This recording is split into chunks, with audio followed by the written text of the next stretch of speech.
गुरुर्ब्रह्मा गुरुर्विष्णु गुरुर्देवो महेश्वरा गुरु साक्षात् परब्रह्म तस्मै श्री गुरुवे नमः। तस्मै श्री गुरुवे नमः। तस्मै श्री गुरुवे नमः। बोलो समर्थ सदगुरुदेव संत श्री रामलाल जी सियाग की जय। बोलो शिव अवतारी महायोगी बाबा श्री गंगाई नाथ की जय।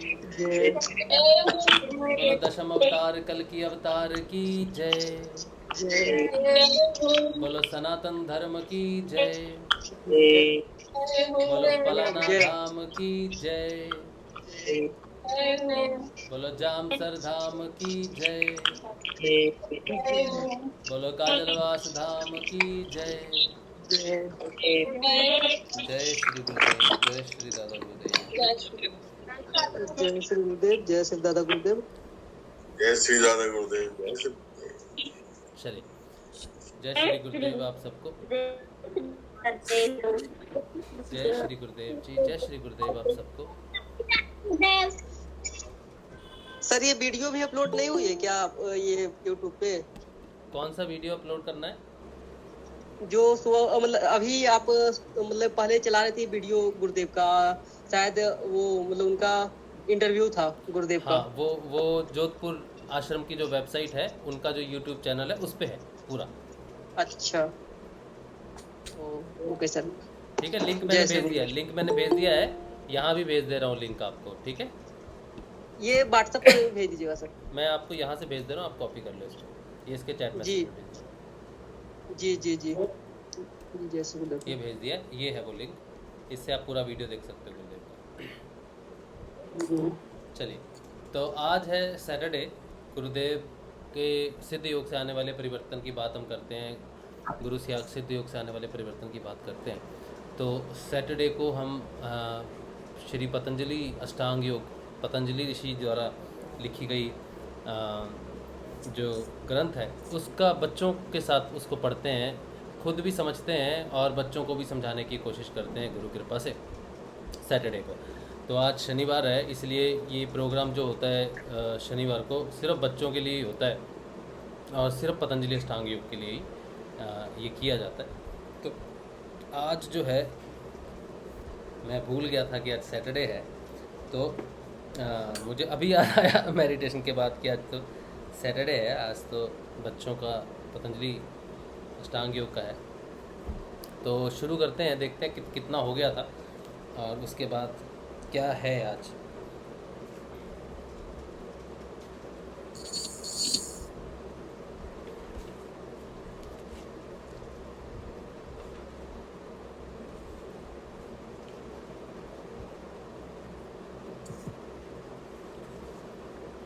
अपना माइक बंद कर लीजिए।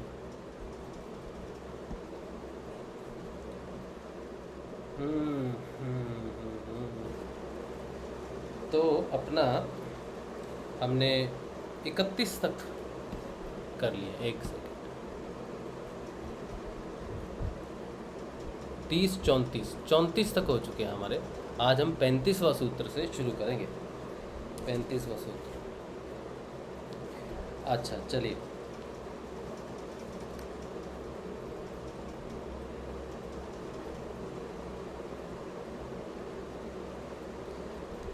पैंतीसवें सूत्र में कहते हैं, विषयवती व प्रवृत्ति उत्पन्न व स्थिति निबंधनी। कहते हैं विषय वाली प्रवृत्ति उत्पन्न होकर वह भी मन की स्थिति को बांधने वाली हो जाती है। इससे पहले थोड़ा सा हम देख लेते हैं पीछे हमने क्या किया था। इससे पहले हमने ईश्वर की इम्पोर्टेंस क्या है, पतंजलि बताते हैं कि ईश्वर नाम की इम्पोर्टेंस क्या है, वो किया था 29 सूत्र तक।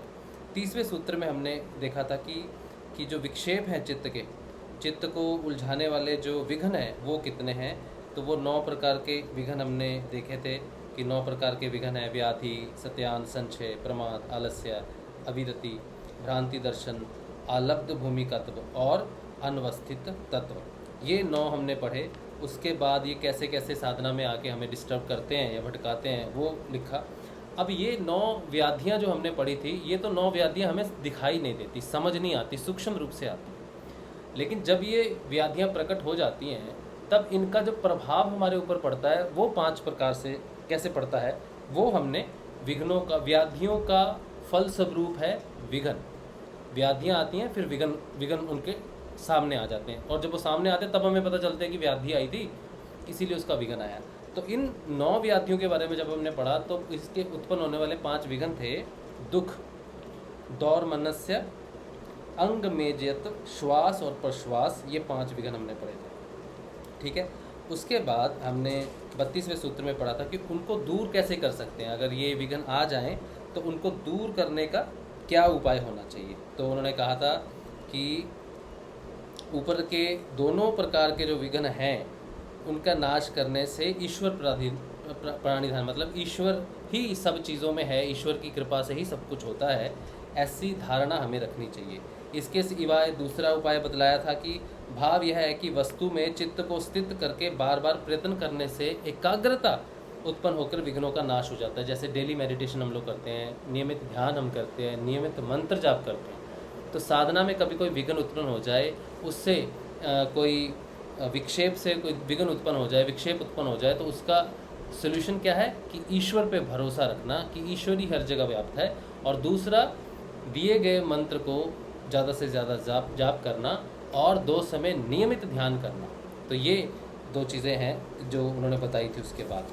अच्छा, उसके बाद वो कहते हैं कि सुखी दुखी पुण्य आत्मा के साथ कैसा आपको व्यवहार करना चाहिए। इसके अलावा अगर आपके मन में दुख है, साधना के दौरान कोई क्लेश उत्पन्न हो गया है, किसी प्रकार से कोई व्याधि उत्पन्न हो गई है, तो उस समय आपको कैसा व्यवहार करना चाहिए, वो इसका इलाज बताते हैं कि आप दुखियों से, जो दुखी हैं लोग, उनके प्रति दया रखो, और जो संत गण हैं उनके प्रति मैत्री गण का भाव रखो, और प्रसन्नता रखो, और जो दंभी व्यक्ति है या जो लोग एक दूसरे के प्रति बातें करते हैं उनकी अपेक्षा करो, उनसे दूर रहो। तो ये चीज़ें उन्होंने कहा था कि इससे भावना से चित्त जो है वो स्वच्छ होता है। ठीक है, आप अगर अच्छे रहोगे, स्वच्छ रहोगे और गलत चीज़ की तरफ नहीं जाओगे तो इससे आपका मन जो है वो स्वच्छ होता है। ऐसा होता है कि दुख में कई बार इंसान भटक जाता है, दुख में वो इधर उधर चला जाता है, ये चीज़ों के पीछे चला जाता है, फिर और भटक जाता है। तो ऐसे समय में आपको इन 4 चीज़ों का ध्यान रखना चाहिए कि आपको किससे मित्रता करनी है, किसका साथ करना है, किससे दूर रहना है, और जिस तरह की आपका जो मन है वो और विक्षिप्त ना, मन ठीक रहे। उसके बाद उन्होंने कहा 34वें सूत्र में कि इसके अलावा जो कर सकते हो ध्यान में, तो उन्होंने बोला था कि अपनी प्राणवायु पे, जो हमारे प्राण हैं ये हमारे चित्त को स्थिर करते हैं, मन को स्थिर करते हैं। तो हठ योग में वो श्वास प्रश्वास पे काम करते हैं, श्वास प्रश्वास पे ध्यान रखते हैं, अपना ध्यान अलग दुनिया के विषयों से हटाकर अपने श्वास पे रखते हैं ताकि वो मन भटके ना।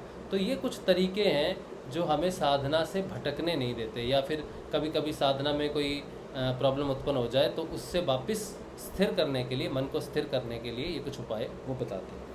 उसके बाद 35वां सूत्र जो आज ये बता रहे हैं उसमें कह रहे हैं कि अभ्यास करते करते साधक को दिव्य विषयों का साक्षात हो जाता है। उन दिव्य विषयों का अनुभव करने वाली वृत्ति का नाम विषयवती प्रवृत्ति है।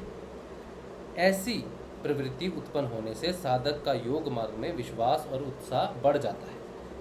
इस कारण यह आत्मचिंतन के अभ्यास में भी मन को स्थिर करने में हेतु बन जाती है।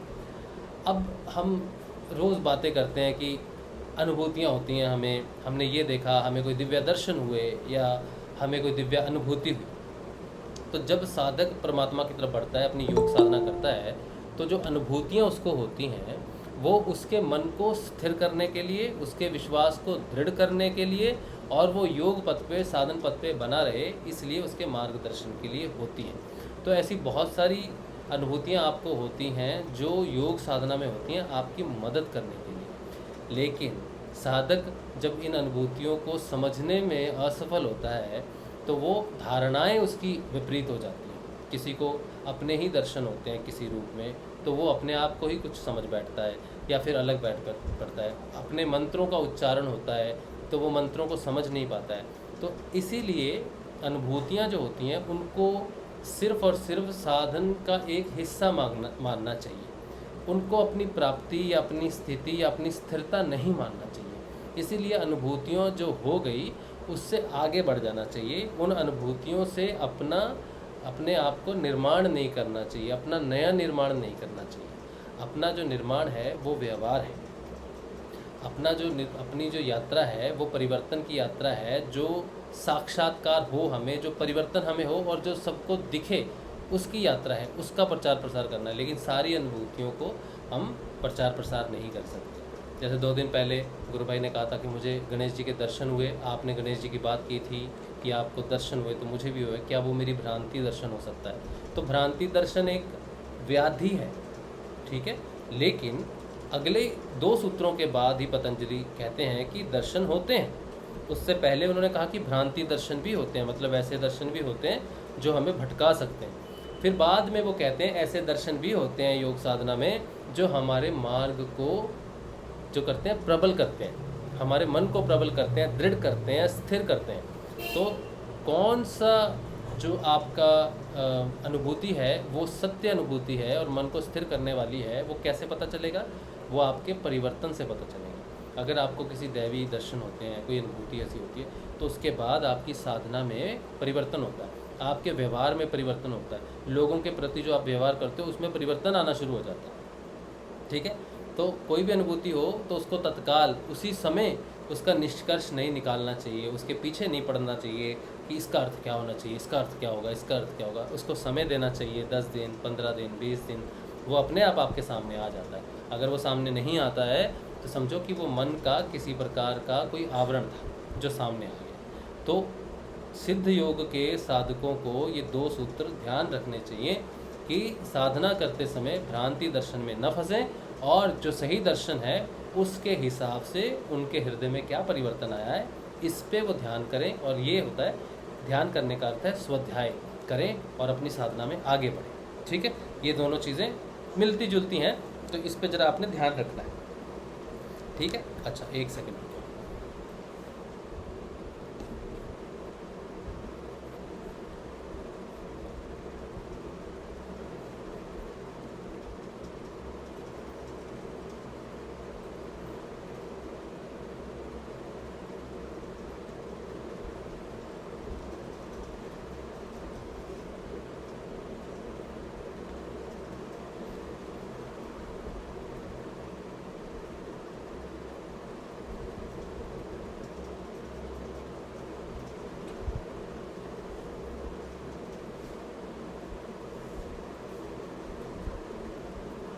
इसमें थोड़ा सा और इस सूत्र को थोड़ा और एक्सप्लेन कर लेते हैं, ठीक है।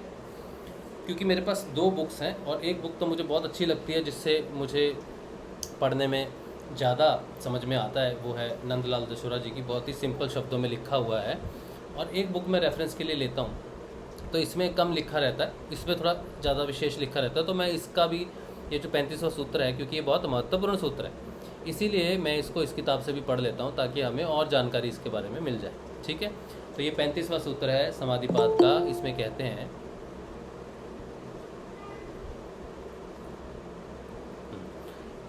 हैं अथवा विषय वाली प्रवृत्तियाँ गंध, रूप, रस, शब्द और स्पर्श आदि उत्पन्न होकर मन की स्थिति को बांधने वाली हो जाती है। अभी देखो, इस किताब में हमें उन्होंने बताया कि हमें कुछ ऐसी अनुभूतियाँ होती हैं, कुछ दर्शन होते हैं जिससे हमारा मन दृढ़ होता है।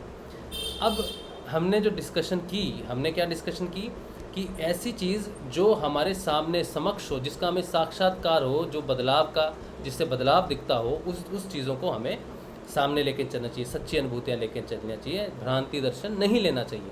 तो ऐसी अनुभूतियाँ कैसी हो सकती हैं जो हमें सही लगें कि ये साधना काल में होने वाली अनुभूति सही है, ये कैसे पता चले? तो हमने कहा कि परिवर्तन होना चाहिए, ठीक है। एक तो ये चीज़ है।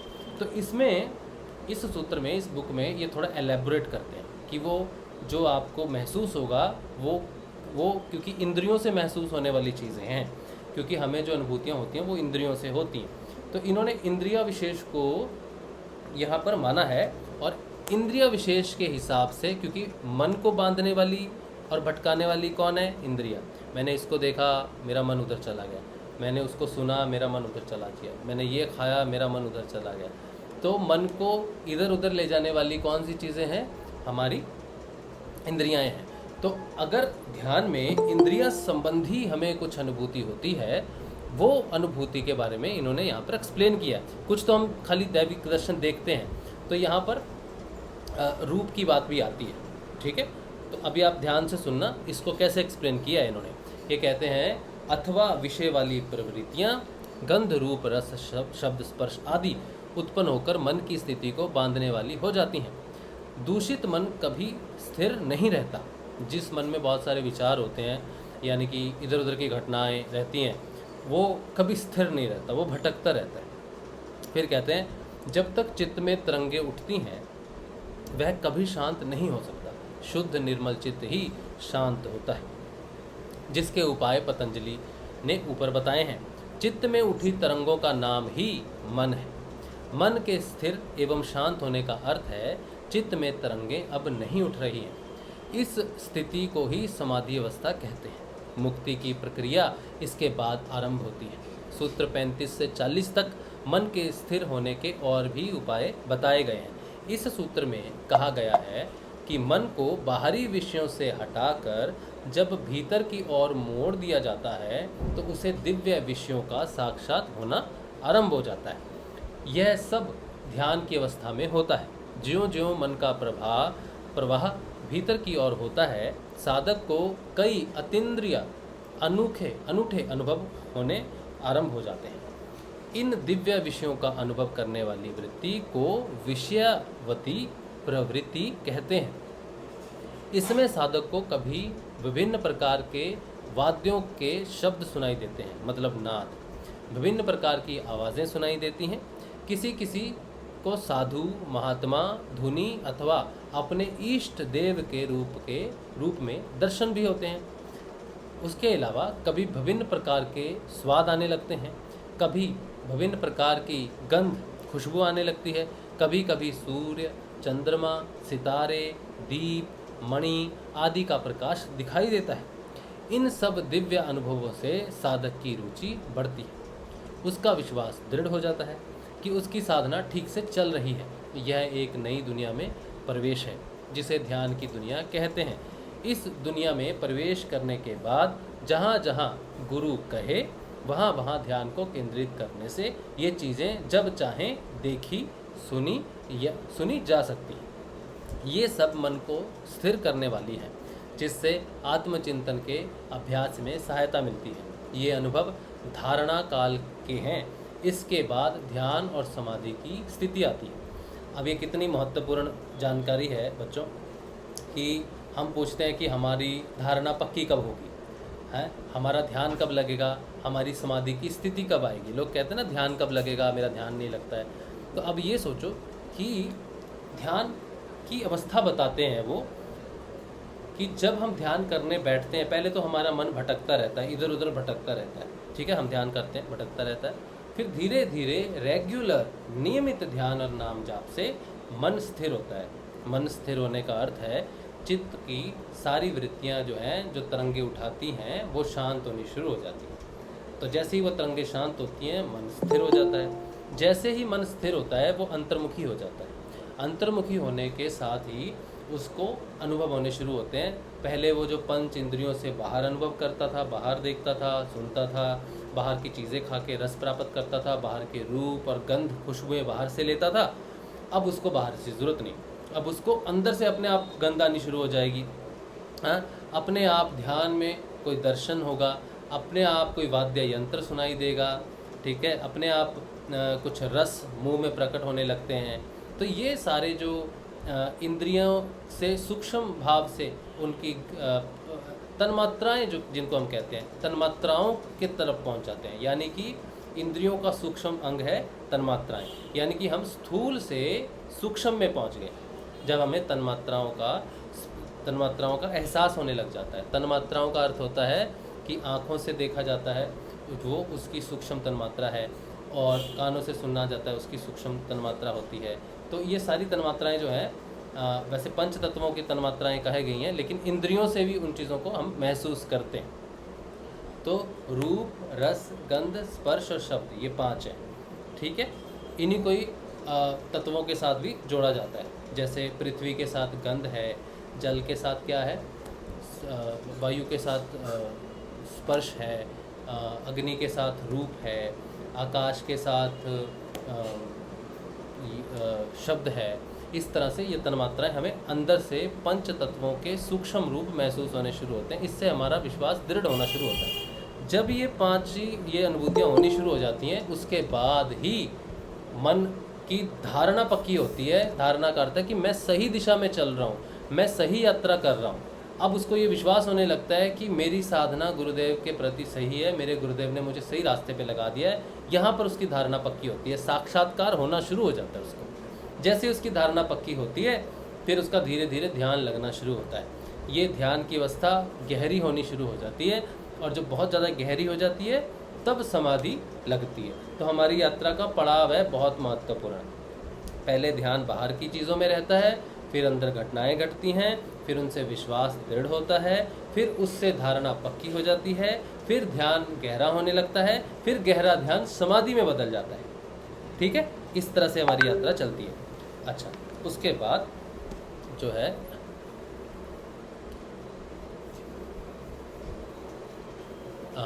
उसके बाद 36वें सूत्र में कहते हैं, विशोका व ज्योतिष्मति, इसके सिवा यदि शोक रहित ज्योतिष्मति प्रवृत्ति उत्पन्न हो जाए तो वह भी मन को स्थिति करने वाली होती है। देखो बेटा, ये जो चीज़ें हो रही है ना, जैसे हमें सूक्ष्म रूप से शब्द, रस, रूप, गंध की अनुभूति होती है, उसका एक नाम है, उस प्रवृत्ति का नाम है। उस प्रवृत्ति का नाम उन्होंने दिया है, इस प्रवृत्ति का नाम है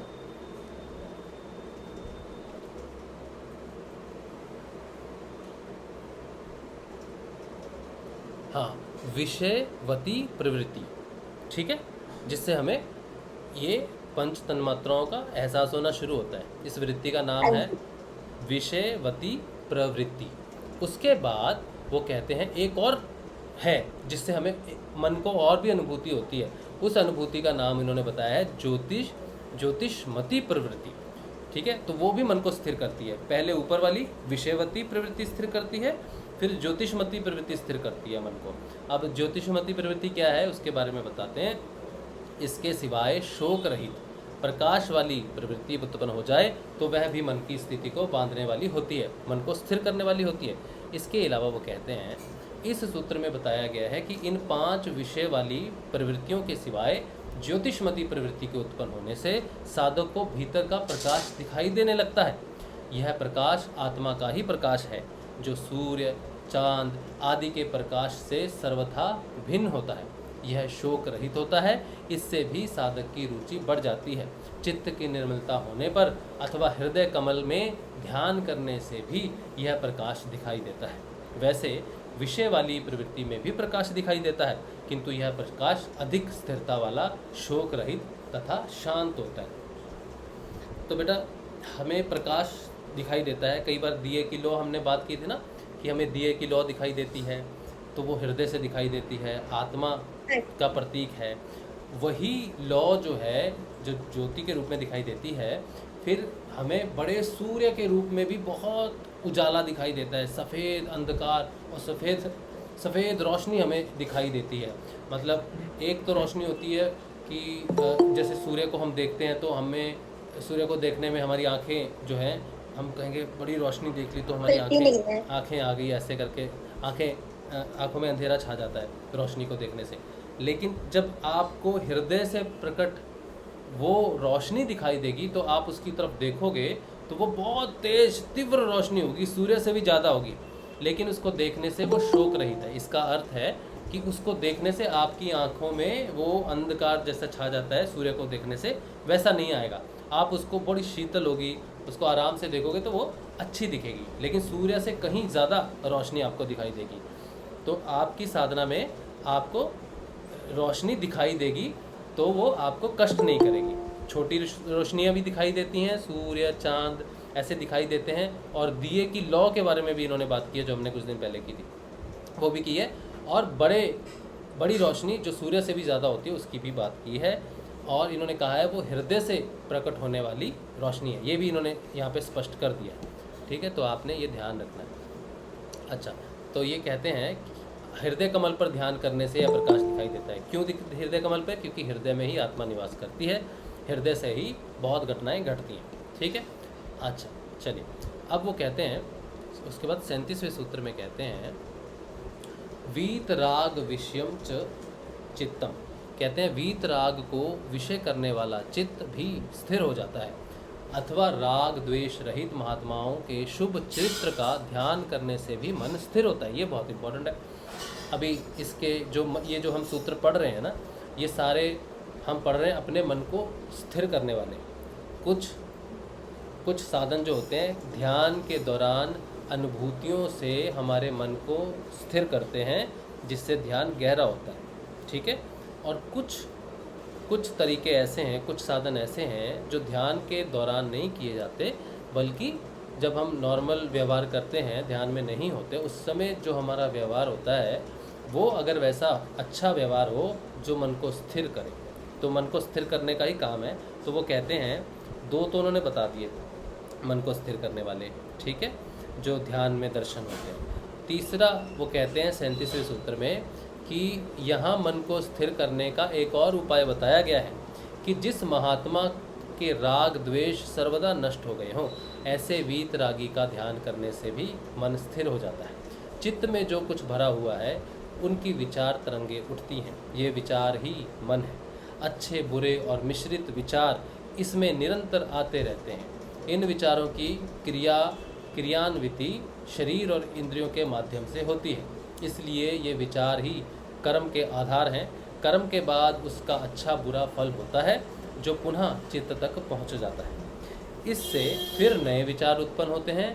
यह दुष्ट चक्र जन्मों जन्मों तक चलता रहता है एवं चित्त में निरंतर विक्षेप बने रहते हैं। चित्त को शांत करने के लिए इसे पहले नकारात्मक से विधायक की ओर लगाना चाहिए, विध्वंस से निर्माण की ओर लगाना चाहिए, उसके बाद विधायक का भी निषेध कर देना चाहिए, तभी पूर्ण शांति उत्पन्न होती है। इसके कई उपाय पूर्व में बताए गए हैं। यहाँ वीतरागी महात्मा के ध्यान करने को कहा गया है। हम जिस प्रकार के व्यक्ति का ध्यान करते हैं वैसे ही हमारे विचार उत्पन्न होते हैं, क्योंकि उसके अदृश्य विचार की तरंगें हमारे मन को छू जाती हैं। ठीक है, अब ये बेटा बहुत इंपॉर्टेंट है, इस बुक में तो क्लियर नहीं दिया हुआ है, थोड़ा सा ये हो गया है, धुमिल हो गया है, लेकिन मैं आपको इसका बता दूँगा। ये बहुत महत्वपूर्ण है, आपको बहुत काम आएगा।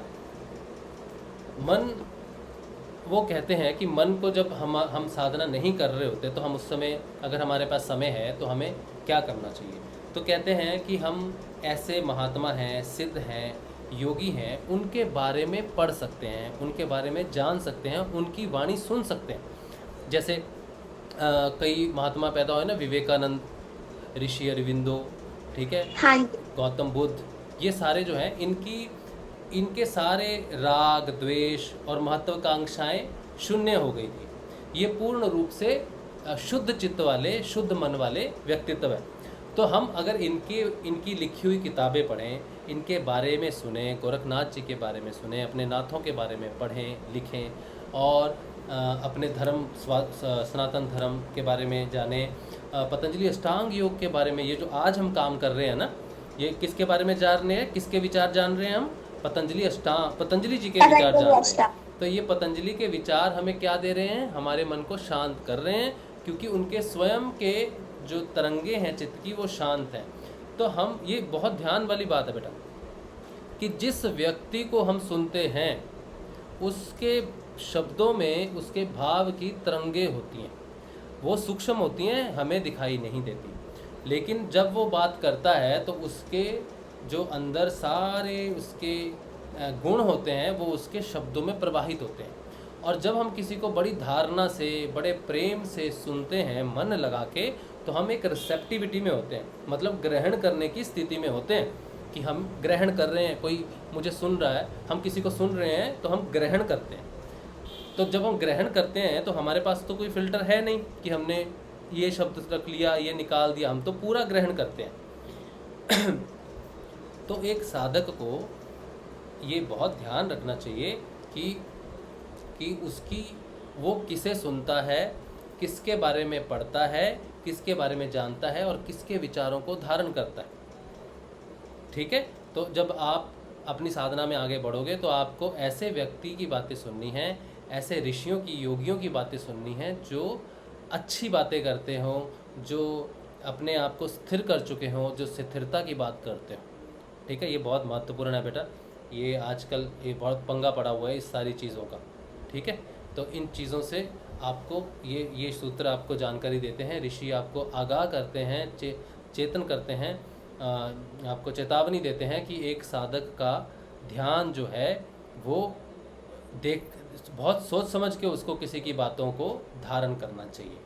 ठीक है, इसीलिए किसी का पर्सनल व्यक्तित्व कभी धारण नहीं करना चाहिए। हमें क्या धारण करना चाहिए? ज्ञान जो है, जो भागवत ज्ञान है, जो प्रेम ज्ञान है, जो भक्ति ज्ञान है, जो भक्ति की बात है, जो गुरु की बात है, वो धारण कर लेनी चाहिए। लेकिन किसी व्यक्ति विशेष की पर्सनल बातें हमें धारण नहीं करनी चाहिए, क्योंकि वो धारण करने से हमारे मन में वो कर्म उसका चला जाएगा, वो कर्म हमारे चित्त को स्पंदित करेगा, मन चित्त फिर से हिल जाएगा, मन फिर से हिल जाएगा, कर्म इकट्ठा हो जाएगा, फिर से वो चक्कर चलता रहेगा। ठीक है, तो बेटा जब हम ध्यान करते हैं तो गुरुदेव हमें कभी कभी ऐसी स्थिति में ले जाते हैं जब हम किसी बाहरी मनुष्यों से बातचीत नहीं करते, हम में थोड़ा एकांत आ जाता है, थोड़ा मौन आ जाता है। वो इसीलिए ज़रूरी होता है कि मन शांत हो सके। तो साधना की हर छोटी छोटी चीज़ों को अगर समझना है आपको, तो पतंजलि अष्टांग योग को आपको बार बार पढ़ना होगा। ठीक है, मैं तो एक बार गुरु कृपा से जो पढ़ रहा हूँ या जो बता पा रहा हूँ वो उतना ही है जितना मैं समझ पा रहा हूँ, लेकिन उनके एक एक शब्द में कई हज़ारों रहस्य छुपे हुए हैं। इतने लोग हैं, इन सब की अपनी अपनी अनुभूतियाँ होती हैं। तो अगर वो अपनी अनुभूति के साथ, अपने विचार के साथ वो बुक पढ़ते हैं तो उनको उनके हिसाब से समझ में आती है। तो मैंने जो आपको समझाया ये मेरे आसपास चल रही घटनाक्रम के हिसाब से ही मैं उसको वर्णन को समझ पाया हूँ, लेकिन आपके जीवन का घटनाक्रम अलग होगा, आपके आसपास की स्थिति अलग होगी। तो जब आप पतंजलि अष्टांग योग को पढ़ोगे तो आप उसको अपने हिसाब से समझ पाओगे। तो ये बहुत ज़रूरी है कि आपको पता हो कि साधन काल में आपको किन चीज़ों का अध्ययन करना है। ठीक है, ताकि आप अपने आसपास की परिस्थितियों का सही अंदाज़ा ले सकें और आगे बढ़ सकें। ये बहुत इंपॉर्टेंट बात है, इसलिए इसको हमेशा याद रखना। ठीक है, अच्छा चलिए, उसके बाद वो कहते हैं 38वें सूत्र, 40 तक करेंगे क्योंकि मन के विषय की बात 40 सूत्र तक वो कहते हैं। उसके बाद वो कहते हैं और भी अन्य उपाय बतलाते हैं। कहते हैं स्वप्न और निद्रा के ज्ञान का अवलंबन करने वाला चित्त भी स्थिर हो जाता है। स्वप्न ज्ञान निद्रा ज्ञानालंबनम वा। स्वप्न में कोई अलौकिक अनुभव हुआ हो, जैसे इष्ट इष्ट देव के दर्शन आदि, तो उसके स्मरण करके वैसे ही चिंतन करने से मन स्थिर हो जाता है। तथा गाढ़ निद्रा में, मतलब गूढ़ी निद्रा में, केवल चित्त की वृत्तियों का अभाव का ही ज्ञान रहता है, किसी भी पदार्थ की प्रतीति नहीं होती। उसी प्रकार समस्त वृत्तियों का बाध करके वृत्तियों के अभाव के ज्ञान का अवलंबन करने से, अर्थात उसी के लक्ष्य बनाकर अभ्यास करने से भी अनायास ही चित्त स्थिर हो सकता है। जिस काल में तमोगुण का आविर्भाव होता है उस समय यह अभ्यास नहीं करना चाहिए। जिस समय चित्त और इंद्रियों में सत्व गुण बढ़ा हुआ हो उस समय वह साधन अधिक लाभप्रद हो सकता है। कुछ तो बेटा ये बातें हठ योग से हैं, हम सिद्ध योगी हैं, हमारी जीवन की साधना में सब कुछ अपने आप चलता है। ठीक है, अब ये कहते हैं कि स्वप्न में कभी कभी हमें इष्ट देव के दर्शन होते हैं, गुरुदेव के दर्शन होते हैं। ठीक है, किसी देवी के दर्शन, किसी देवता के दर्शन, गणेश जी के दर्शन जैसे हमने बात की थी, या फिर कृष्ण जी के दर्शन होना, या फिर शिव जी के दर्शन होना, बाबा गंगाईनाथ जी के स्वप्न की बात कर रहा हूँ मैं। वो स्वप्न, ये सूत्र स्वप्न का है। तो स्वप्न में कई बार गुरुदेव के दर्शन, कई बार भगवान के दर्शन होते हैं। तो कहते हैं कि जब हम कभी ध्यान में बैठे हों या हमारा मन स्थिर ना हो तो हम इन दर्शनों को याद कर सकते हैं कि हमें गुरुदेव के दर्शन हुए थे, कि हमें भगवान के दर्शन हुए थे, वो दर्शन कैसे थे, उन्हें हम याद कर सकते हैं। लेकिन वो कहते हैं कि जब तमोगुण बड़ा हो, जब आप गुस्से में हो, जब आपको किसी ने गुस्सा चढ़ा रखा है, या आप किसी की निंदा में कहीं बैठे हुए हो, या कुछ ऐसी जगह पे बैठे हुए हो जो साधना के अनुकूल स्थिति नहीं है, या आप किसी ऐसी स्थिति में हो कि आपको साधन की स्थिति में नहीं हो, योग की स्थिति में नहीं हो, तो उस समय आपको अपनी अनुभूतियों को समक्ष नहीं लाना है, क्योंकि उस समय तमस गुण बढ़ा हुआ है, गुस्सा आया हुआ है और दिमाग में फितूर छाया हुआ है। फिर आप उस समय सोचते हो कि मुझे दर्शन हुए थे। हाँ, क्या दर्शन है, फजूल दर्शन है, गुस्सा आता है, ये हो रहा है वो है, क्या दर्शन होते हैं। तो वो तमस गुण क्या कर देगा, उस स्वप्न में देखे हुए इष्ट देव की अवहेलना कर देगा। आपका मन उस स्वप्न में दिखे दिव्य दर्शन से प्रतिकूल हो जाएगा, दूर होने लग जाएगा। तो वो स्थिति जो आपको स्वप्न में मिली है, स्वप्न में दर्शन हुए हैं, उससे आपको लगेगा कि ये बेकार होता है, इससे कुछ नहीं होता, मुझे तो हुआ नहीं हुआ। ठीक है, तो उस समय नहीं उस चीज़ को याद करना चाहिए, या उस चीज़ का ध्यान उस समय नहीं करना चाहिए जिससे हम गुस्से में हो, जिस समय हम वाद विवाद में हो, जिस समय हम किसी ऐसी व्यक्ति के साथ हो जो गलत बात कर रहा हो, या फिर किसी और चीज़ों की बातों में फंसा हुआ हो। तो हमें किस समय वो दर्शन याद करने चाहिए, जब हम ध्यान में बैठें कि गुरुदेव का ध्यान करना है और हमारा ध्यान स्थिर ना हो रहा हो, मन स्थिर ना हो रहा हो, तब हमें अपने जो दिव्य दर्शन है, जो ध्यान में हमें दिखे, उनका स्मरण करना। स्वप्न में हमें दिव्य दर्शन हुए, तो उस स्वप्न को ध्यान में याद करना, तब उसकी ऊर्जा आपको पुनः प्राप्त होनी शुरू हो जाएगी। ये बहुत इंपॉर्टेंट सूत्र है बेटा, इसको भी आप याद रखना मन को स्थिर करने के लिए। ठीक है, अच्छा चलिए, उसके बाद अगला सूत्र है, 2 सूत्र और पढ़ लेते हैं। कहते हैं यथाभिमत ध्यानातः, जिसको भी अभिमत हो उसके ध्यान से भी मन स्थिर हो जाता है। इसका अर्थ है उपरयुक्त साधनों में से कोई साधन किसी साधक के अनुकूल नहीं पड़ता हो तो उसे अपनी रुचि के अनुसार अपने इष्ट का ध्यान करना चाहिए। अपनी रुचि के अनुसार अपने इष्ट का ध्यान करने से मन स्थिर हो जाता है। तो ये कहते हैं कि अपने हिसाब से, आप साधक हो ना, तो आप ध्यान में बैठे हो, ये हठ योग के लिए है। जिनके पास गुरु की ऐसी कोई पर्टिकुलर वाणी नहीं है या गुरु नहीं है, वो ध्यान करने बैठते हैं, तो उन लोगों के लिए है कि जिसमें आपका मन स्थिर होता है। आपके कौन है इष्ट देव, कौन है देवी, कौन है देवता, किस भगवान किस देवी देवता को आप मानते हो, आप उसका ध्यान कर लो। हमारे लिए ये सूत्र है कि हमें ध्यान सिर्फ और सिर्फ गुरुदेव का ही करना है। अगर हमें ध्यान में कभी दैविक दर्शन नहीं हुए तो हम ध्यान में क्या सोचें, कोई बात नहीं, नहीं हुए तो नहीं हुए, तो हम गुरुदेव को सोचेंगे, हम बाबा गंगाईनाथ जी को सोचेंगे, उनकी समाधि स्थल के दर्शन भाव में लाएंगे, उनके दर्शन भाव में लाएंगे, उनके वीडियोस में जब वो बात करते हैं वो स्मरण में लाएंगे। तो हमारा ध्यान का विषय क्या है, गुरुदेव और दादा गुरुदेव। ठीक है, ये याद रखना, हमें किसी और देवी देवता का ध्यान नहीं करना। उसके बाद 40वें सूत्र में कहते हैं, पूनम कुछ जल रहा है क्या उधर, कुछ गंध आ रहा है, हाँ देख लो जरा। अच्छा वो है उधर। अच्छा, उसके बाद कहते हैं 40वें सूत्र में, परमाणु परम महत्ववंतस्य, नहीं इसको इससे आ रहा है ना जा रहा है मुझे नहीं पता।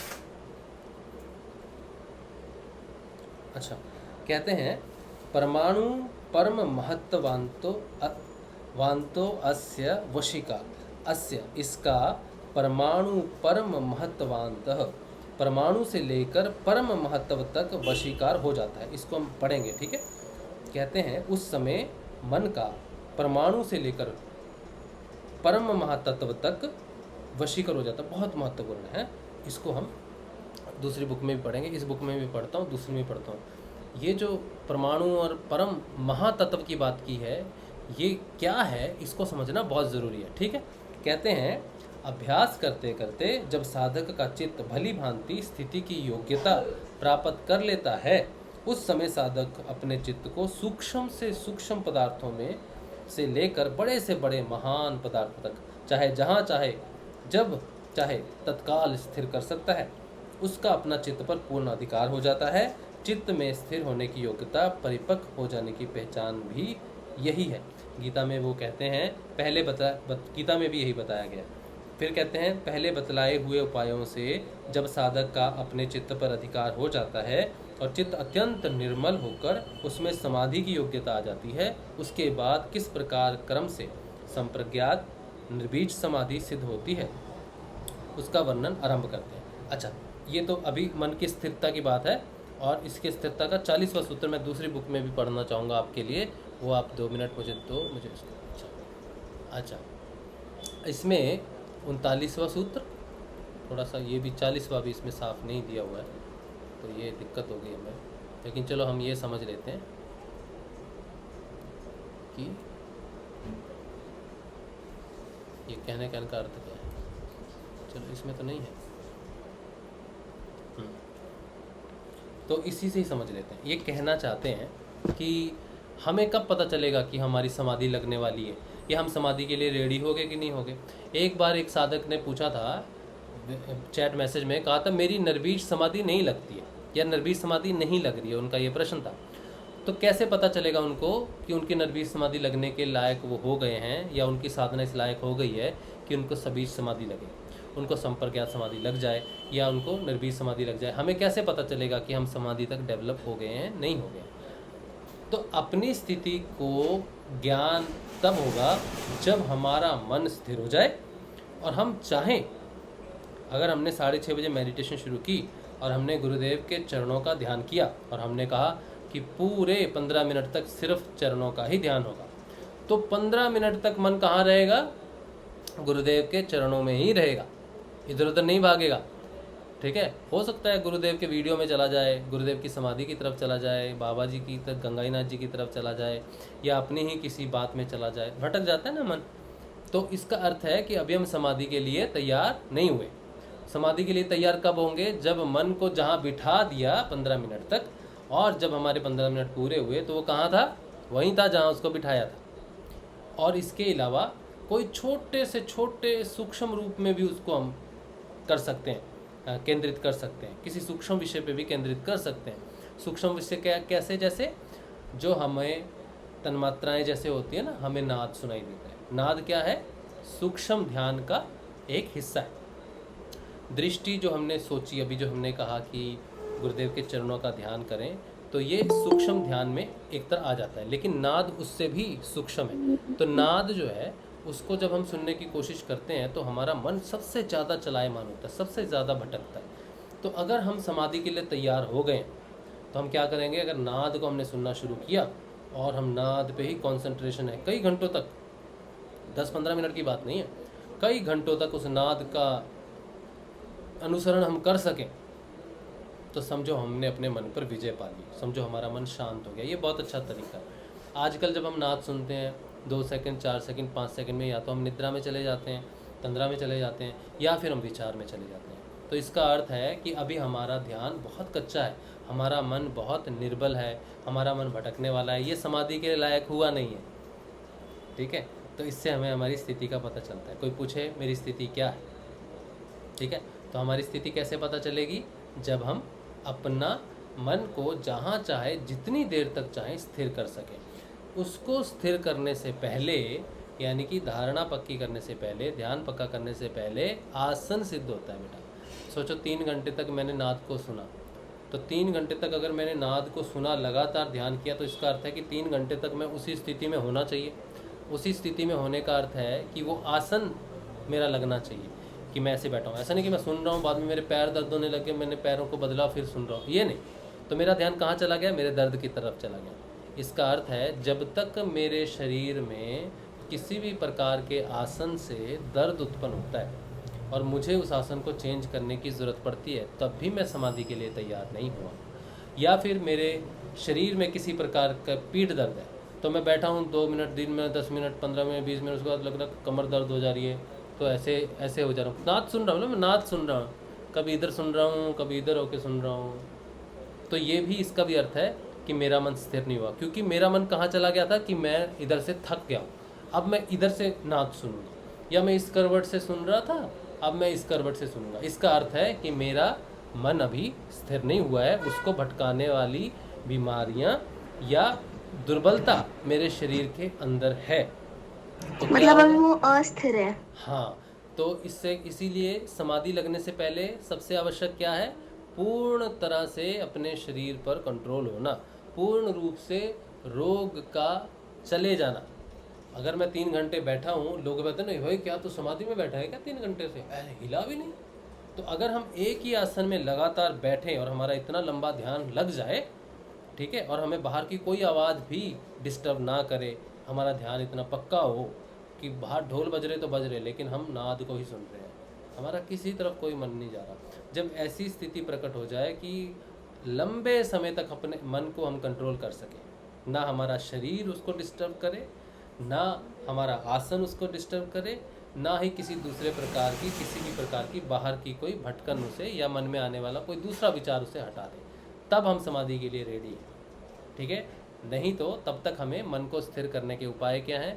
नियमित ध्यान करना, मंत्र जाप करना, गुरुदेव का ध्यान करना, और स्वप्न में जो दर्शन होते हैं उसका ध्यान उस समय करना जिस समय हम सतव गुण में हैं, यानी कि हम ध्यान की अवस्था में हैं, ना कि उस समय जिस समय हम परेशान हैं या जिस समय हम झगड़ा कर रहे हैं या फिर क्रोध में हैं या किसी वृत्ति के अधीन, तब नहीं। तो ऋषि ने हमें क्या बताया है? मन के बारे में बहुत महत्वपूर्ण बातें बताई हैं, हमें उसकी बातें सुननी चाहिए जो खुद एक अच्छी स्थिति में हो, ठीक है। तो बेटा ये बहुत ज़रूरी चीज़ें हैं। पता नहीं मैं कितना आपको समझा पाया हूँ, क्योंकि मैं खुद भी आपके साथ बहुत कुछ समझ रहा हूँ। खुद भी मुझे ऐसा लग रहा है गुरुदेव मुझे पढ़ा रहे हैं कि मुझे क्या करना चाहिए अपनी साधना में, मुझे अपनी साधना में कैसे आगे बढ़ना चाहिए। मैं नहीं आपको पढ़ा रहा, नहीं मैं आपको कुछ बता रहा हूँ, ठीक है। मेरे हाव भाव जो हैं ये हो सकते हैं कि आपको बताने वाले लग रहे हो कि मैं आपको कुछ बता रहा हूँ, लेकिन असल में जब ये सूत्र मैं पढ़ रहा हूँ तो मुझे ऐसा लग रहा है कि मुझे भी बताया जा रहा है। जिस तरह से मेरे हाव भाव आपके लिए हैं, वही हाव भाव मेरे लिए भी, मेरे खुद के मेरे लिए भी हैं कि मुझे भी इन बातों का ध्यान रखना है। क्योंकि इस समय जो हम पढ़ रहे हैं, इस समय जो हम जान रहे हैं, हमें वो ज्ञान देने वाला, वो समझाने वाला कोई व्यक्ति विशेष आपके सामने जो दिख रहा है वो नहीं, बल्कि हमारे गुरुदेव हैं जो हमें ये ज्ञान दे रहे हैं। क्योंकि आप अभी छोटे बच्चे हो, आपका मन तो फिर भी 2-4 चीज़ों में भटकता है, लेकिन मेरा मन तो बहुत चीज़ों में भटकता है। बहुत लोगों के बारे में भी सोचने लगता है, बहुत चीज़ों के बारे में सोचने लगता है, बहुत घटनाक्रम के बारे में सोचने लगता है। तो आपके साथ साथ मुझे भी बताया जा रहा है कि बच्चे तू अपने मन को स्थिर रख, मेरे बारे में जान, और ऐसे संतों के बारे में अपने आप को ज़्यादा बिजी रख जिनकी वाणी जो है वो तुझे सही मार्ग पर लेके जाए, तभी ज्ञान का सही उत्थान हो पाएगा, तभी ज्ञान की प्राप्ति हो पाएगी। तो ये मेरे लिए भी है, मैं भी समझ गया इस चीज़ को कि मन को शांत रखना ज़रूरी है, और गलत विषयों में उसको हटा लेना। जैसे ही लगे कि ये विषय गलत है या ये विषय मेरे मन को और विचारों में लेके जाएगा, या ये व्यक्ति की बात मुझे भटका सकती है, या ये व्यक्ति मुझे मेरे मन में कोई तरंग पैदा कर सकता है, मुझे तत्कालीन उसको डिसकंटिन्यू करके अलग जगह पे अलग बुक को पकड़ना है, गुरुदेव का ध्यान में आ जाना है, या फिर किसी ऐसे विवेकानंद, रामकृष्ण परमहंस और जो हमारे नाथ हैं उनके बारे में पढ़ना, उनके बारे में जानना, गुरुओं के बारे में, अच्छे जो सदगुरु हुए हैं, गुरु नानक देव जी हैं, गुरु गोविंद सिंह जी हैं, और भी हमारे बहुत सारे गुरु हुए हैं जिन्होंने हमें धर्म का पाठ पढ़ाया है, सच्चाई का मार्ग पढ़ाया है। उनके विचार क्या थे धर्म के बारे में, वो क्या चाहते थे, वो क्या समझते थे उन चीज़ों के बारे में, मुझे उनके बारे में जानना चाहिए, ना कि दूसरे किसी व्यक्ति विशेष के बारे में जो कोई अपने ही मन की बात सामने रखना चाहता है। चाहे मैं खुद क्यों ना हूँ, मैं अपने ही विचार अगर रख रहा हूँ किसी के सामने, तो मुझे उन विचारों से भी बचना है, मुझे अपने से, अपने उन विचारों से, अपने उन गुणों से भी बचना है जो मुझे एक व्यक्ति विशेष के प्रति जो है अलग रूप देते हैं। तो एक साधक होने के नाते तो बहुत अच्छी बात है, लेकिन एक व्यक्ति होने के नाते मेरे अपने विचार हो सकते हैं। तो क्योंकि मैं आपसे बात करता हूँ, आप मुझे सुनते हो, तो मेरी ये रिस्पॉन्सिबिलिटी है कि मेरे मन में भी वो तरंगें हों जो ऋषि कहते हैं कि सकारात्मक तरंगें होनी चाहिए। किसी व्यक्ति विशेष के प्रति दिल में कोई भाव लेके मुझे बात नहीं करनी चाहिए, मुझे सामान्य रूप से बात करनी चाहिए। ये मेरे लिए सबक है, ठीक है। तो मैं भी आपके साथ सीख रहा हूँ, आप भी इसके साथ सीखो, ठीक है। तो आज के लिए इतना ही। 40 सूत्र हो गए, 35 से लेकर 40 तक। मन को स्थिर करने के और मन को शांत करने के उपाय पतंजलि बताते हैं। जीवन में कभी भी साधना मुश्किल लगे, जीवन में कभी भी साधना में कोई प्रश्न खड़ा हो, तो आप आपके सामने होनी चाहिए पतंजलि अष्टांग योग की किताब, जिसे आप पढ़ो, ठीक है, और गुरुदेव की वाणी, उसे पढ़ो, उसे समझो, ये आपके लिए विशेष है, ठीक है। चलो, अब अगर आप कुछ कहना चाहते हो, आपका कोई प्रश्न है बच्चों, तो आप पूछ सकते हो, बता सकते हो। चलो,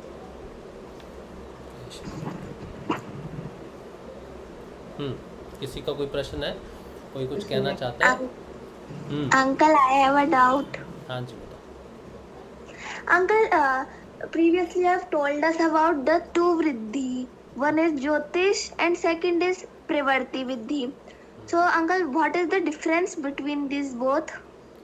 एक तो बेटा है विषयवती वृत्ति, ठीक है, विषयवती वृत्ति, और एक प्रकाश से रिलेटेड है। पहली जो वृत्ति थी ना, विषयवती वृत्ति थी।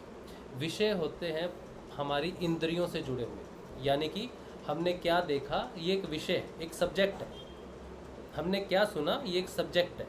हमने क्या खाया उसका रस कैसा है ये एक सब्जेक्ट है, ठीक है। हमने क्या सूंघा ये एक सब्जेक्ट है।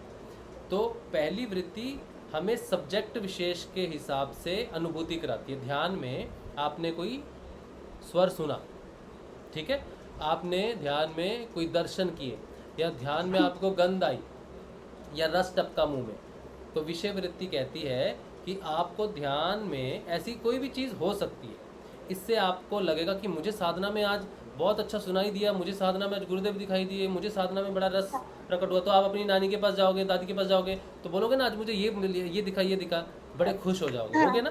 तो इससे क्या होगा, आपको लगेगा कि साधना अच्छी जा रही है, गुरुदेव ने मुझे ये दिखाया, गुरुदेव ने मुझे ये दर्शन कराया, ऐसा कहोगे ना, ठीक है। हाँ। तो ये वृत्ति कहती है कि जब ऐसे दर्शन होंगे तो आपका उत्साह बढ़ेगा, आपका प्रेम बढ़ेगा, आपका विश्वास बढ़ेगा अपनी साधना के प्रति, गुरुदेव के प्रति, जो अच्छा है, ठीक है।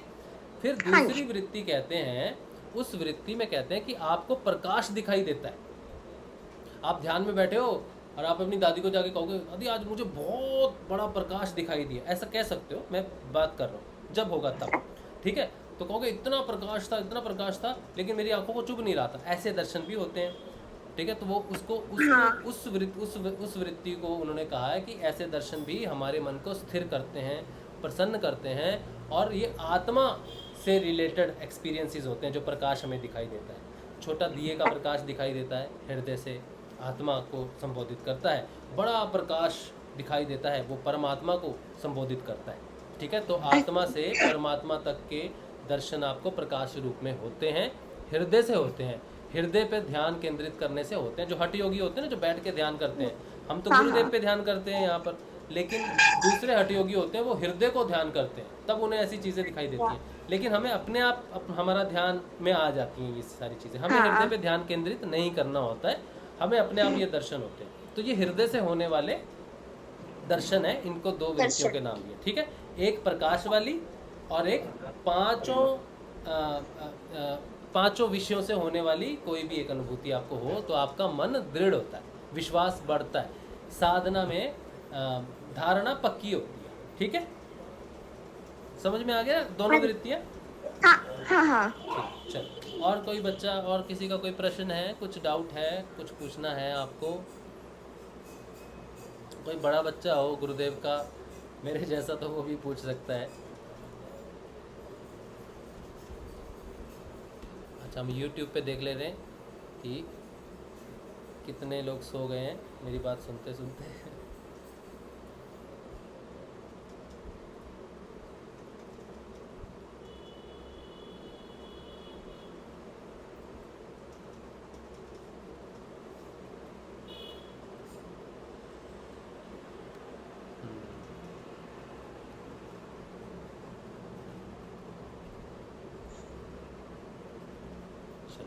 YouTube पे तो सभी शांत मन के साधक हैं, बहुत ही अच्छे साधक हैं, कुछ नहीं बोलते। हाँ अंकल जी, हाँ गुरुदेव। जय श्री गुरुदेव। बेटा बताइए।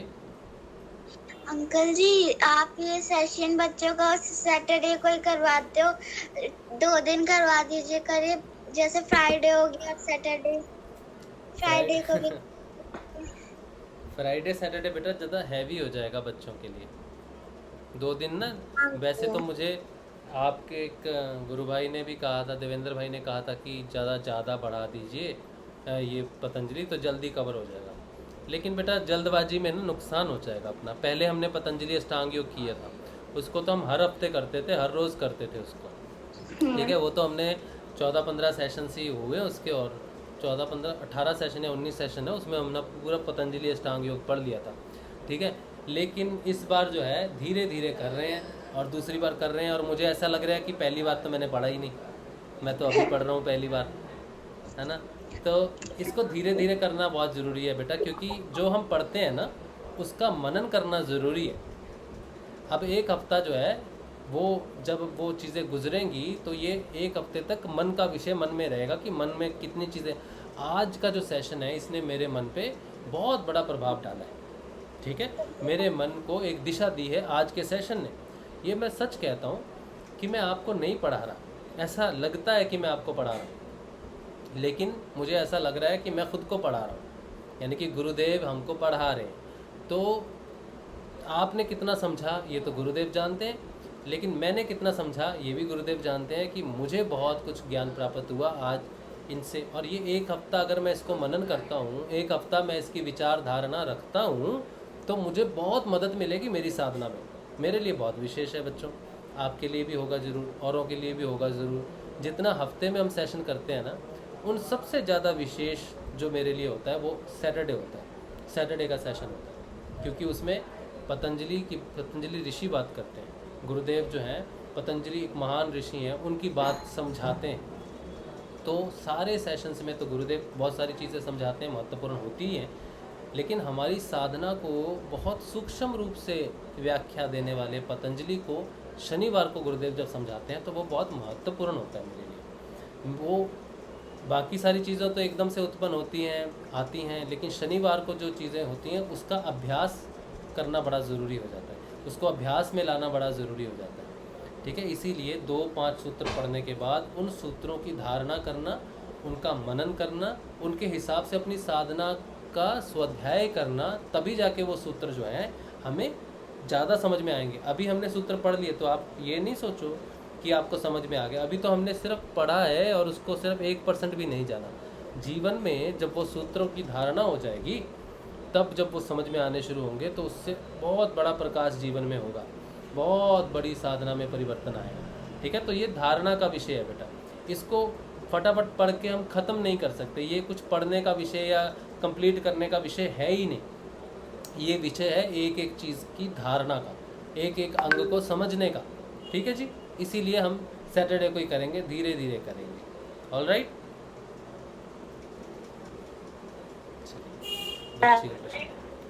और कोई बच्चा, कोई और गुरु भाई बहन कुछ बात करना चाहते हैं?